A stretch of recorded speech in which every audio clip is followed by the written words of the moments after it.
Bismillahirrahmanirrahim. Assalamualaikum warahmatullahi wabarakatuh.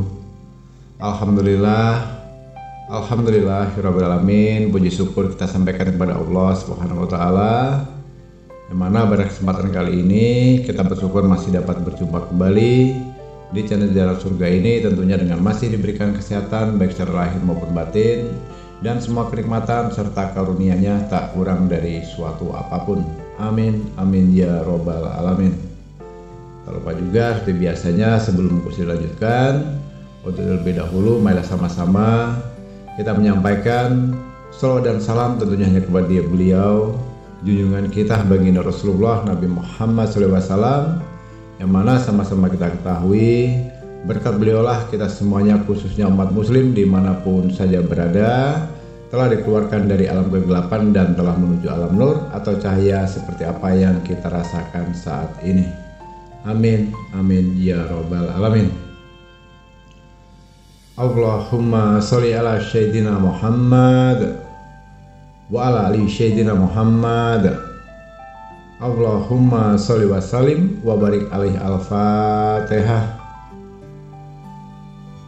Baiklah kaum muslimin rahimatullah, sahabat Jalan Surga dimanapun saja berada yang dirahmati oleh Allah, sudah menjadi hal yang lumrah dan manusiawi bila kita hidup di dunia ini selalu berharap dengan satu yang namanya keinginan, dan keinginan itu tentunya sudah menjadi harapan yang umum untuk kita semuanya bisa terwujud. Nah, di sini akan kita bahas adalah satu buah metode magnet rezeki, yaitu dengan sistem tabur tuai dan hukum tarik menarik. Nah, biasanya begini saudaraku, dalam keinginan manusia tuh inginnya sih mau kaya, ya, inginnya mau kaya, tapi fokusnya ke miskin. Ini yang pertama. Yang kedua, inginnya mau lunas, ya, keinginannya atau kemauannya itu mau lunas, tapi fokusnya ke hutang. Nah, yang ketiga, keinginannya hidup bahagia, maunya hidup bahagia tapi fokusnya ke penderitaan. Jadi begini saudaraku, alam pikiran atau alam bawah sadar kita itu tidak memancarkan keinginan, tapi memancarkan energi yang kita fokuskan. Nah, itu yang dipahami dulu. Yang menjadi doa bukan keinginannya, melainkan yang difokuskan. Yang dikabulkan juga bukan keinginan, melainkan apa saja yang difokuskan. Nah, kata fokus inilah adalah kata kunci. Nah, itulah yang terjadi, apapun itu hanya fokus. Pikiran kita yang akan naik ke atas langit menjadi sebuah doa. Nah, jadi begini saudaraku ya, coba sekarang jangan menengok ke belakang. Nah, saya serius nih, jangan menengok ke belakang, ya, jangan ditengok karena tidak ada apa-apa di belakang, ya, please. Jangan menengok ke belakang. Pahami itu. Bagaimana sekarang perasaan saudaraku? Coba. Tadi sudah bagus disampaikan jangan menengok ke belakang. Dan sekarang Abah tanya, bagaimana perasaanmu? Seperti ingin menengok ke belakang, bukan? Nah, itulah pikiran kita. Itulah apa yang menjadi PR terbaik kita. Dia hanya fokus pada tengok ke belakang. Perintahnya sendiri sudah tidak saudaraku perhatikan. Yang saudaraku perhatikan adalah tengok ke belakang. Padahal kata perintahnya jangan, please, jangan tengok ke belakang. Nah, pemikiran seperti ini yang perlu dirubah. Nah, coba lagi sekarang. Jangan bayangkan seekor beruang. Ya, jangan bayangkan seekor beruang yang tingginya 2 kali lipat dari badan kita. Ingat itu, jangan bayangkan ya. Jangan bayangkan seekor beruang yang pakai celana warna merah. Terbayang nggak? Nah, itulah pikiran kita saudaraku. Apa yang difokuskan kata-kata tidak, kata-kata jangan, itu sebetulnya tidak dikenal dalam pikiran. Yang dikenali hanya fokus, tema, dan topiknya. Nah, dipahami ya. Tidak mau miskin, ya jadinya miskin. Kata tidaknya dicoret dalam pikiran. Tidak mau gagal, ya akhirnya gagal. Uniknya itu juga tidak mengenal diri sendiri atau orang lain. Ketika kita pikirkan orang lain, alam bawah sadar kita itu tidak mengenal. Dia hanya mengenal topiknya saja. Ketika kita melihat seorang koruptor, alam bawah sadar kita tidak berpikir bahwa itu adalah orang lain, tapi itu adalah diri kita. Dan ketika kita berfokus pada kata-kata Nora, karena sang ibu yang pakai baju atraktif tadi, alam bawah sadar sedang berdoa untuk sendiri, bukan untuk orang lain. Nah, ingat ya, dalam pembahasan sebelum-sebelumnya, kita adalah satu dan terhubung. Orang lain yaitu adalah kita. Kita adalah orang lain itu juga. Nah, ini tanpa batas ya, tidak ada yang menghalangi. Energi adalah satu dan terhubung. Nah, itu harus digarisbawahi.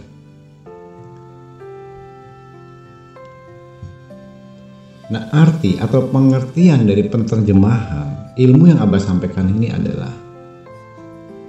jangan sekali-kali dalam kehidupan itu menggunakan kata-kata yang memang tidak pantas untuk diucapkan untuk diri kita sendiri. Kenapa? Kalau itu kita ucapkan kepada orang lain, energinya itu akan terkoneksi, terhubung kepada diri kita juga. Wah, miskin amat orang itu. Miskinnya ke orang itu, amatnya ke kita.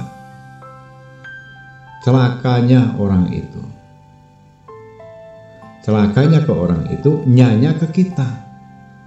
Jadi gunakan lisan untuk mengeluarkan sebuah kosakata atau perkataan itu dalam hal yang positif. Jangan lagi gunakan kata mungkin, seandainya, andai kata, kalau, ingin, umpamanya. Itu tidak ada dalam energi positif. Karena tubuh kita tidak mengenal bahasa itu. Ya. Karena tubuh kita tercipta pada dasarnya dinaungi oleh energi yang positif. Negatifnya itu sebenarnya bukan diri kita, tapi dari energi luar yang kita lihat, yang kita dengar, kemudian kita keluarkan. Nah, akhirnya apa? Karena itu keluar dari tubuh kita, ya itulah akan terkenal pada tubuh kita sendiri. Kembali ke diri kita sendiri. Contoh simpelnya begini deh, kita kepo dengan orang. Itu sebenarnya nggak boleh. Kenapa? Apa yang kamu ucapkan, ya itulah akan kembali ke dirimu sendiri. Aku ingin kaya. Ya kamu sampai mati hanya ingin saja.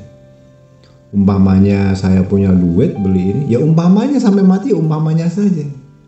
Jadi katakan dengan kata-kata yang pasti. Aku lebih sehat, aku lebih sukses, aku lebih kaya, rezekiku lebih lancar.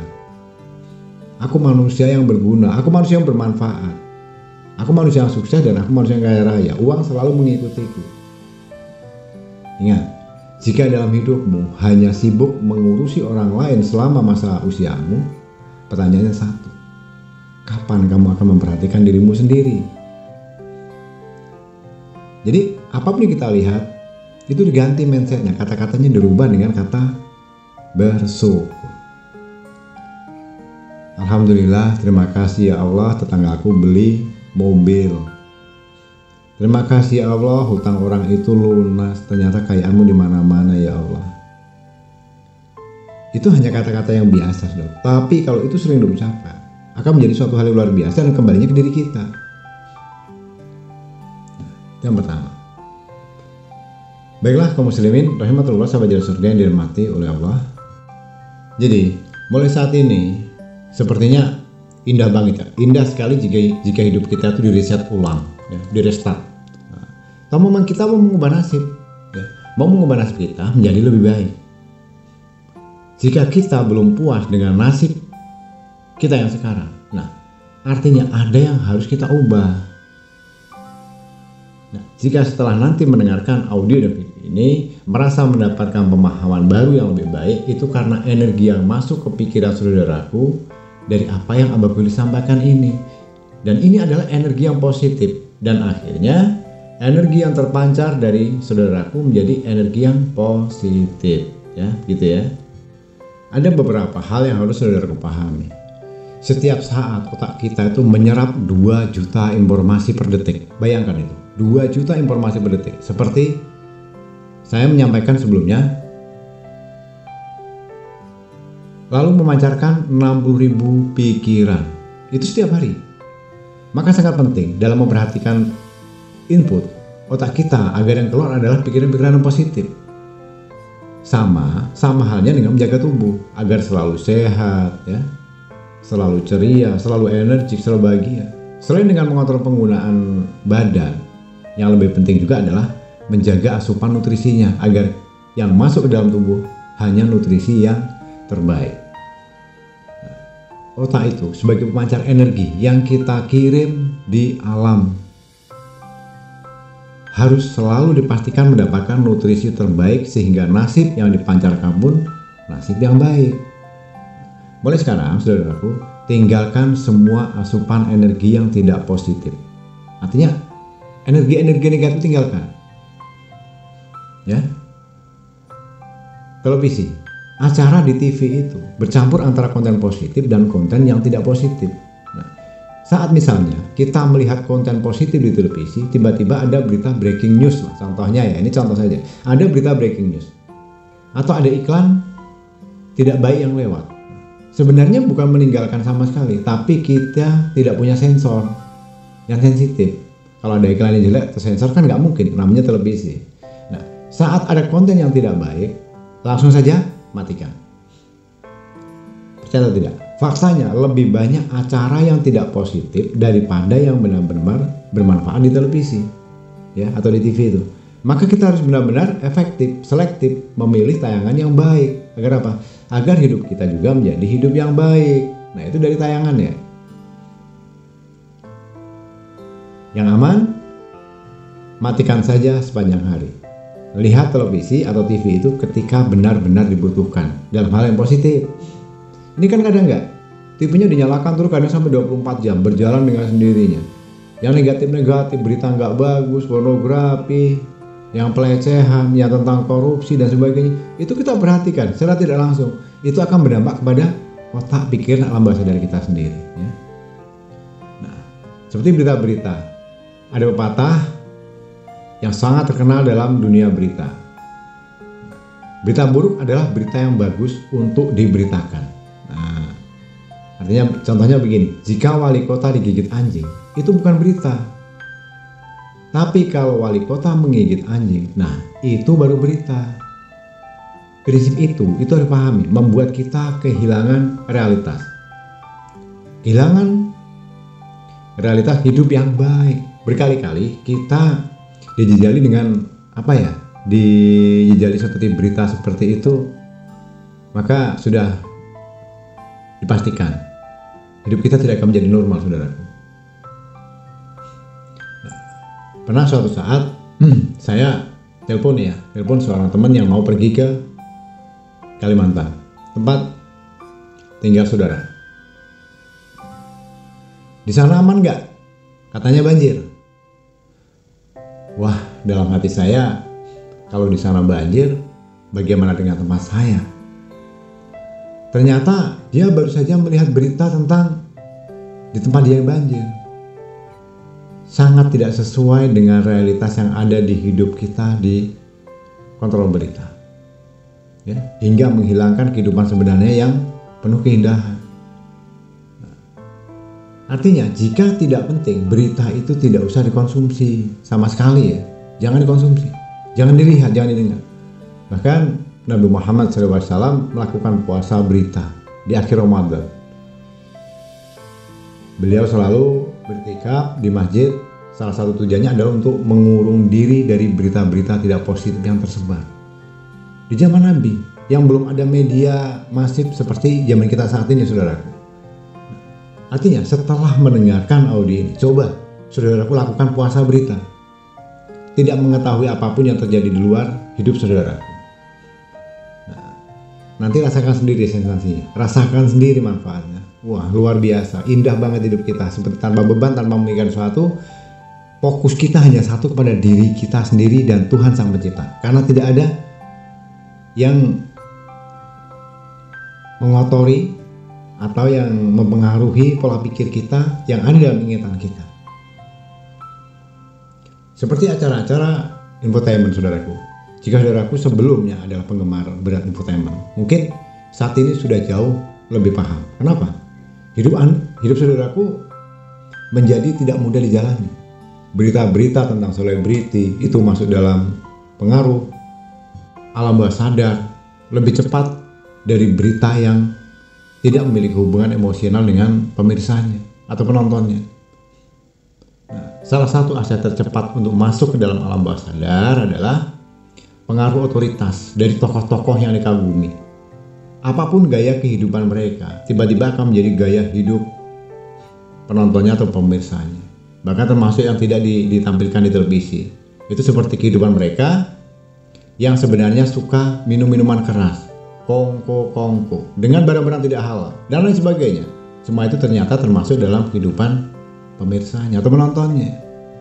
Nah, di sini perlu saya tegaskan, jika saudaraku ingin hidup yang baik, infotainment masuk dalam ranah yang sudah menjadi tidak halal untuk dinikmati. Paham ya? Gibah dan gosip dalam kehidupan kita sehari-hari berhadapan dengan manusia.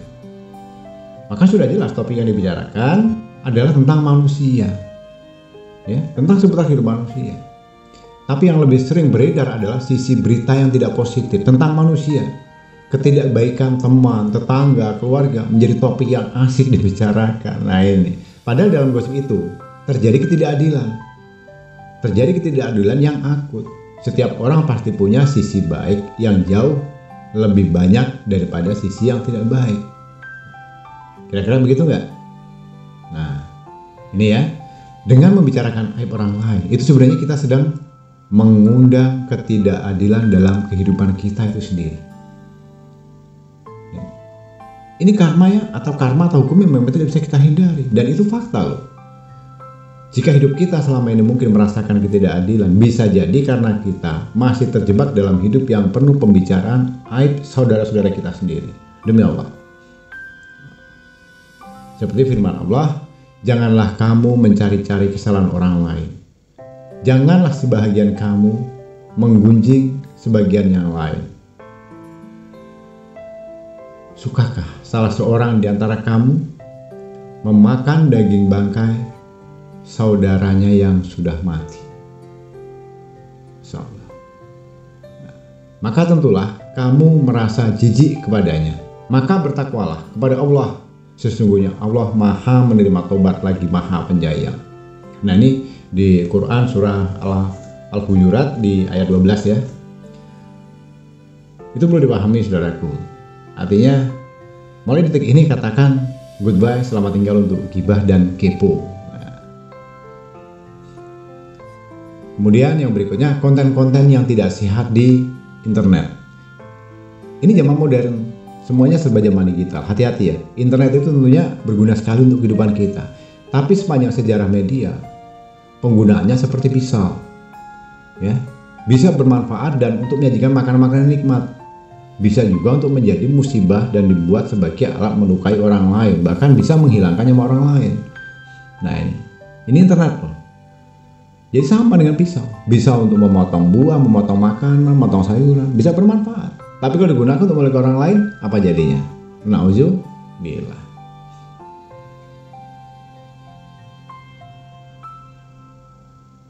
Seperti di internet ada banyak sekali informasi bertebaran. Ada yang bermanfaat untuk kita, tapi juga lebih banyak yang tidak bermanfaat. Maka mulai sekarang selektiflah dalam menggunakan internet, sosial media, aplikasi, dan dunia online lainnya saudaraku. Yang mana Allah Subhanahu wa Ta'ala juga telah berfirman, sungguh beruntunglah orang yang beriman, yaitu orang-orang yang khusyuk dalam sholatnya dan orang-orang yang menjauhkan diri dari perbuatan dan perkataan yang tiada berguna. Nah, ini Quran di surat Al-Mu'minun di ayat 1 dan 2, saudaraku. Jadi gantilah semua aktivitas itu tidak bermanfaat di yang sudah Abah sebutkan tadi dengan aktivitas yang bisa menyuplai akal dengan energi-energi yang positif, yang maksimal. Buku-buku motivasi, ya, ceramah-ceramah dari para sesepuh kita, para ustadz, dai, ulama, kiai yang bisa menjadikan panutan untuk dalam kehidupan kita. Ubah tontonan kita menjadi seperti itu. Supaya apa? Mungkin ini akan menjadi teman baru dalam mengarungi kehidupan ini. Dengan begitu nanti dengan sendiri akan berubah semuanya. Kemudian untuk mulai saat ini katakan untuk mengubah kata-kata. Nah, budaya ketiga yang harus dibiasakan untuk nutrisi otak kita agar menjadi energi yang positif adalah mengubah kata-kata. Nah, ada pepatah mengatakan begini.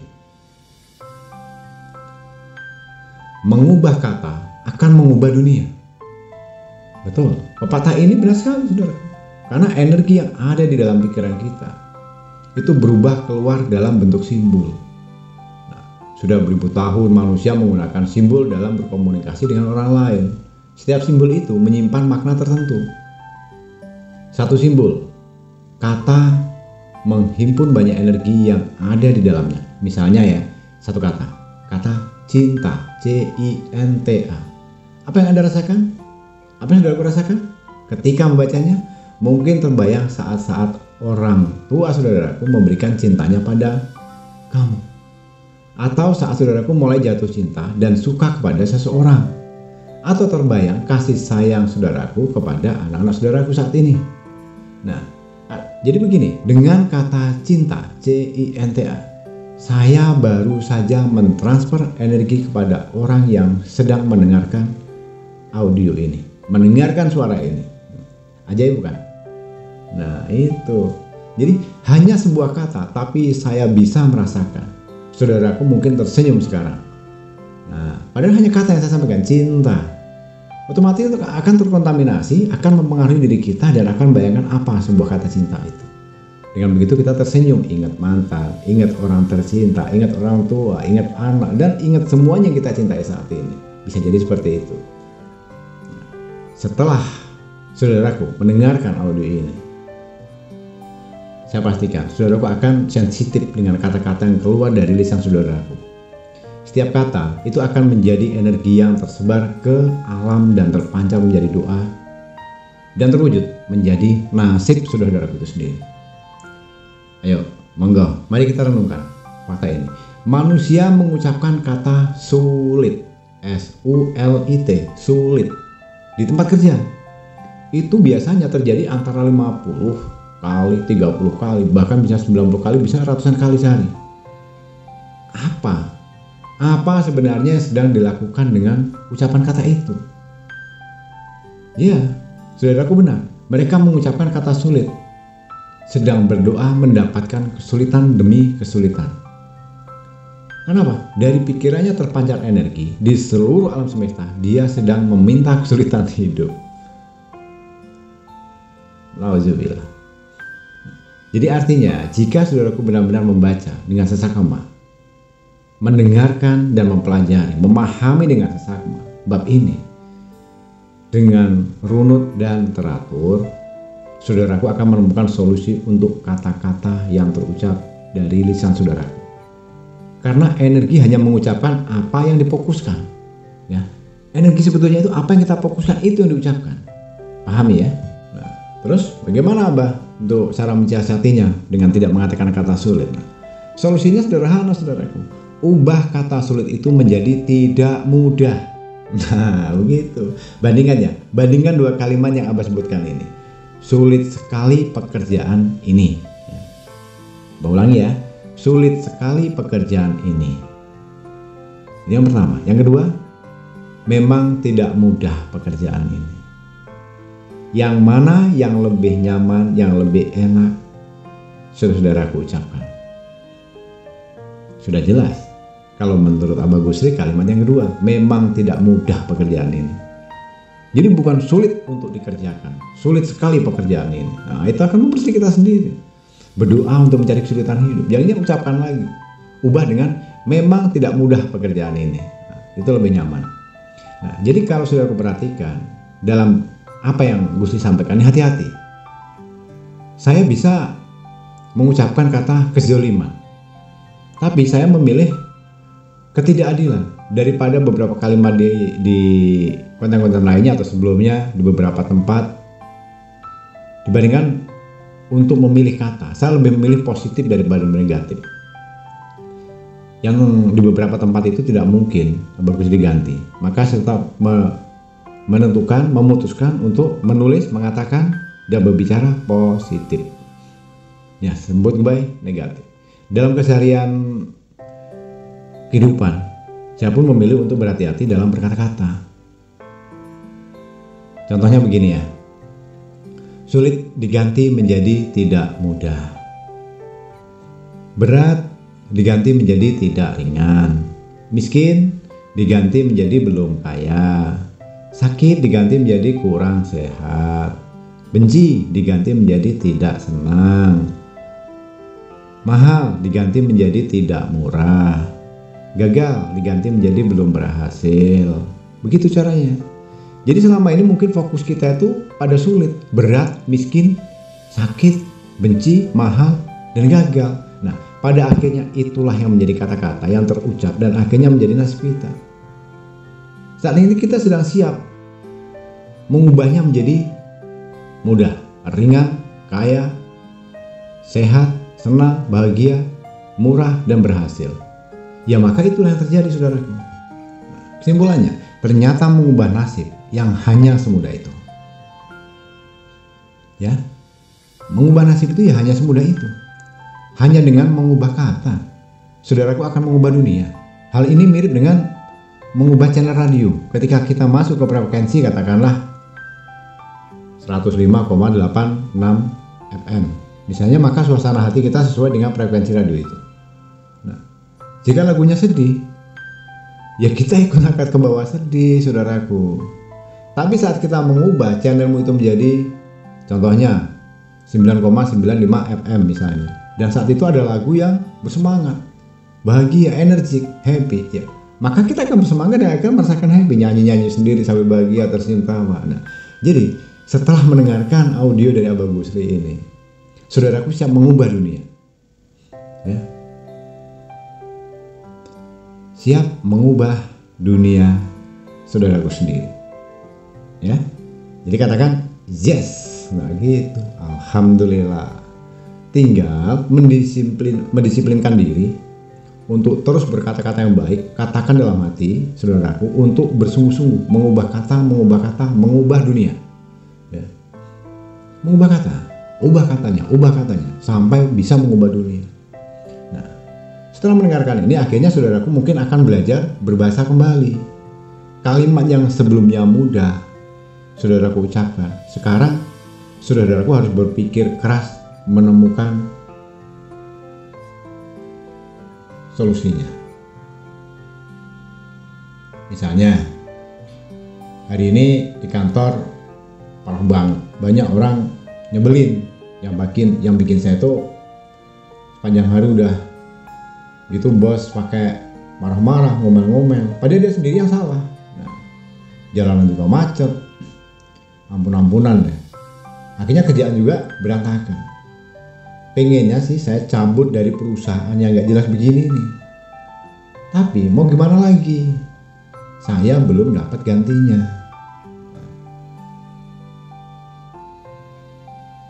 Nah, di sini saudaraku tidak mudah menulis kalimat seperti yang Abah Gusri sampaikan tadi, penuh dengan energi yang tidak positif. Tapi banyak orang yang mengeluarkan unek-unek seperti itu pada teman-temannya, sahabat-sahabatnya dalam sesi curhat selepas pulang kantor. Nah, mulai sekarang, mari kita benahi saudaraku. Kalimat yang sudah Abah Gusri sebutkan tadi, kalimat doa yang baik tanpa harus keluar dari fakta yang memang benar-benar terjadi. Bagaimana cara mengubahnya? Hari ini di kantor gak nyaman sekali untuk saya. Banyak orang yang tidak membuat saya nyaman sepanjang hari. Bos juga begitu. Dia lagi kurang mood. Pak Dedi juga yang tidak tepat merespon laporan saya. Jalanan penuh, akhirnya kerjaan saya juga nggak selesai. Inginnya sih saya cari pekerjaan lain, tapi belum dapat gantinya. Nah itu kalau semakin saudaraku berlatih, kalimat yang keluar akan seperti ini.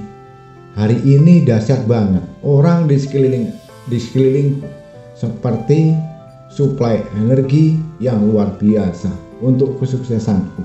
Bosku juga keren, keren deh pokoknya. Tinggi suara, sedikit tapi reda pas akan berespon dengan positif.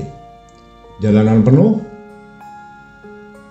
aku bisa kerjakan beberapa pekerjaan di mobil, kantor. Ini pekerjaan terbaik yang pernah aku lakukan. Sambil berdoa agar Allah memberikan pekerjaan yang lebih baik lagi untuk saya. Jadi keren kan? Kalimat yang terakhir. Nah, bagaimana? Sudah siap mengubah nasibmu? Sudah siap untuk mengubah dunia ini? Hanya cukup dengan kata-kata? Saudaraku harus bisa belajar untuk tidak pernah berputus asa, lebih serius untuk hidup yang lebih baik. Baiklah kaum muslimin, rahmatullah sahabat surga dimanapun saja berada dari rahmatullah Allah. Itulah hukum tabur tuai dan mahna rezeki yang sedikit Abah Kudus sampaikan. Semoga ini bisa bermanfaat. Setelah mendengarkan audio dan video ini, silahkan saudara praktekkan mulai detik ini juga. Ubah kata-katamu itu untuk mengubah dunia, untuk mengubah kehidupanmu agar kedepannya menjadi lebih baik dan lebih maksimal dari sebelumnya. Dengan begitu, seperti yang selalu Abah Gusli sampaikan, maka saudaraku akan bisa merasakan diri ada yang namanya akan indah pada waktunya. Amin ya rabbal alamin. Baiklah kaum muslimin rahmatullah sahabat surga yang dirahmati Allah. Abah Gusli rasa cukupkan sampai di sini dulu pada kesempatan kali ini. Kurang dan lebihnya mohon dimaafkan jika ada salah dalam penyampaian ucapan ataupun kata-kata. Karena pada dasarnya kita sebagai manusia tentunya tidak akan pernah luput dari namanya khilaf dan salah. Karena pada hakikatnya kebenaran itu hanyalah milik Allah Subhanahu wa taala semata. Tak lupa Abah Gusli ucapkan terima kasih saudaraku semuanya yang telah menyempatkan waktu menyimak video dan audio hingga selesai. Semoga ini bisa bermanfaat. Jika ada yang mau ditanyakan, mau berkonsultasi, silahkan bisa menghubungi di nomor WhatsApp atau WA di bawah video di kolom deskripsi. Dengan tata cara, kedepankan dulu etikanya, silahkan perkenalkan diri dan sampaikan apa menjadi pokok permasalahannya. Nanti insya Allah satu persatu, jika ada waktu dan kesempatan, insya Allah akan Abah Gusli balas. Semuanya bersifat gratis untuk konsultasi. Baiklah saudaraku, sekali lagi mohon maaf atas segala kekurangan dan terima kasih yang telah menyiapkan waktu menyimak video dan audio ini hingga selesai. Di akhir kata, Abah Gusli akhiri dengan wabillahi taufiq wal hidayah. Wassalamualaikum warahmatullahi wabarakatuh.